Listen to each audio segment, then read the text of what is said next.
झारसुगुड़ारे 5A interstate girls hockey under 17 tournament अनुष्ठित होगाकू जाउछि। एने एक सांबादिक सम्मेलन अनुष्ठित हो जाइछि।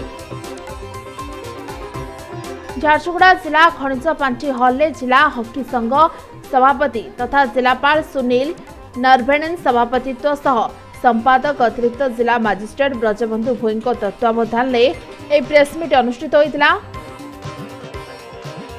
ऑर्गेनाइजर संपादक जीवन महांती द्वारा एच कंटापाली स्थित हॉकी स्टेडियम रे आयोजित 5A interstate girls hockey under 17 tournament press विवृत्ति अनुष्ठित हो जाइछि।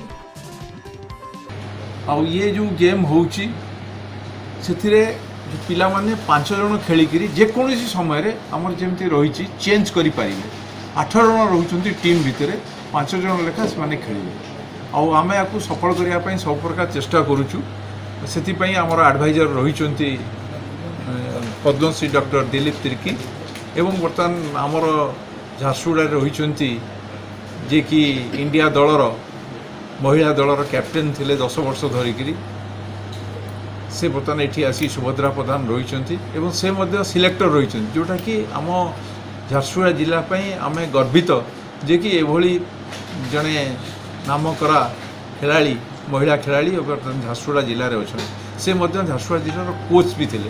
ये परे आमर जो हॉकी आरंभ हम कोचिंग आमर ये आरंभ होगा जाऊँ।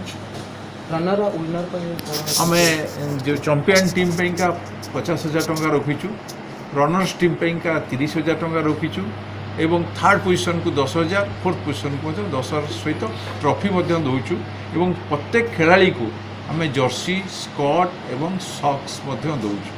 आम सब चेष्टा करुचु जे पिला मानकु बर्तमान गरम रही जमीती कि मैच 8टा पूर्व आम शेष करूँ और 5टार आरंभ करूँ जहाँ कि आमर कौन असुविधा हम ना तथापि आम सुरक्षा आम समस्त प्रकार व्यवस्था करुचु। झारसुगुड़ारू दिलेश्वर बाग रिपोर्ट समय लाइव।